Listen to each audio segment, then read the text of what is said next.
this whole concept of from Hatha to the heart. And the word literally translated Hatha, as far as I understand it, means force.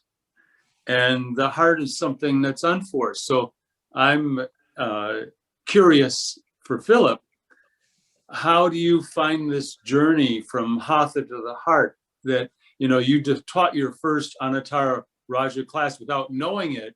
I think probably just instinctively, it was your time to discover that.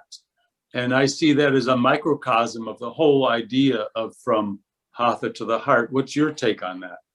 Exactly that. I don't know if it was instinctive so much as intuitive. Instinct is in the gut. Your gut instinct's genetic. It's just programmed genetically to react to act.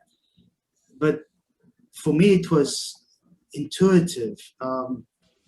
I like to say, and I've said it before, and I've been quoted, and I'm sure there's record of this in social media, that I felt that Babaji was in the room with me and that one female student.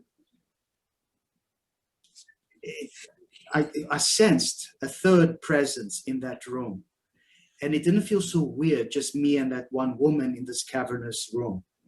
I sensed the third presence. After Shavasana, when we got up and did the invocation, that third presence was not there. But somehow I felt a third presence. And I think in many ways I was just following what that third presence was doing. I think that third presence was a projection of my intuition. And it was like a Lahiri Mahashaya Baba's projection of his intuition, and he created this whole legend of Babaji. I think we do that so in order not to accumulate egotistical kudos for creating something, that we simply tapped into something that's not of our creation, but we're channeling from the mind stream. I think that's what was going on. I think that's absolutely correct, is that we all have the ability to connect, and that's what yoga is.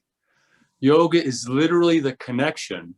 You could put it on many levels, the connection of breath and body, the connection of body to spirit, the connection to my most intuitive self, my divine self, for lack of a better terminology. And that just shows another time when that happens through the repeated tasks, the repeated kriyas, as you might say, of just doing your dharma, over and over again. And especially at that moment, it's something you didn't really want to do, but you said you didn't have the heart. But what really was, no, you had the heart. You had the open heart. And so that's where I see as the moment where Hatha became from Hatha to the heart, or as I would say, Raja Yoga, is that it opened up because compassion took over. Something was added. All the postures you had learned, all the technical aspects you have learned are just a backdrop, just to get you ready to begin this process of exploring what's going on inside that heart of yours. There's more to that thing about the heart. I've never shared it with anyone before, but I might as well share it now. Please do. That student was from Turkey, and I'd never met a person from Turkey. All I remember was how they were villainized constantly, being of Greek descent. And she is just a lovely human being. And all the other subsequent people from Turkey I've met are just some of the most wonderful people I've ever met in my life. Instead of closing off my heart to this kind of political or cultural baggage that encumbers so many of us in just about every culture, I decided to get rid of that baggage and saw the human in front of me, and a lovely human being who introduced me to so many more lovely human beings,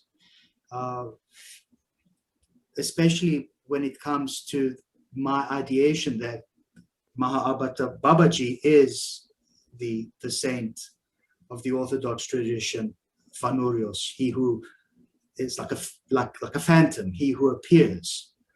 Like Babaji appeared in a cave, so does Saint Fanurius appear in a cave in Cyprus, in the Turkish army part of the north. So the connections, the